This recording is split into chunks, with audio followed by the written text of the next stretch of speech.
Hi అండి, తెలుగింటి అత్తాకోడళ్ళ రుచులకు స్వాగతం అండి. మీరందరూ బాగున్నారా? మేము బాగున్నామండి. మీరందరూ బాగోవాలని కోరుకుంటున్నాను. ఇదిగోండి, నేను ఎప్పుడు అయిపోతే అప్పుడే పచ్చడి పడతానని చెప్పాను కదండి.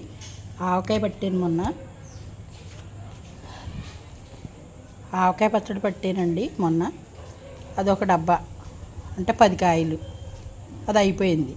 ఇప్పుడు మళ్ళీ మాగాయ పచ్చడి కానీ ఇక 10 కాయలు ఉంటే కోసేసి ముక్కలు కోసి ఎండలో పోసి చక్కగా ఉప్పు పసుపు వేసి మిక్సీ పట్టేసి ఇందులో ఆవపిండి మెంతిపిండి అలాగే ఇంగు తాలింపుతోటి తాలింపేసి కారం ఉప్పు కలిపేసి ఇంగు తాలింపేసి పెట్టానండి. గుమ్మగుమ్మలాడే పచ్చడి, మాగాయ పచ్చడి. పుల్లగా ఉంటుంది, జిమ్ అంటా ఉంటుంది అన్నమాట నోరు. అంత బాగుంటుంది, మెత్తగా ఉంటుంది, పేస్ట్ లాగా.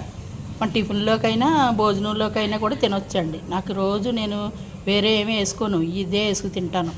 ఏది ఇడ్లీయే తింటాను. ఇడ్లీలోనేమి ఇలాంటి పచ్చళ్ళే వేసుకు తింటాను అనమాట.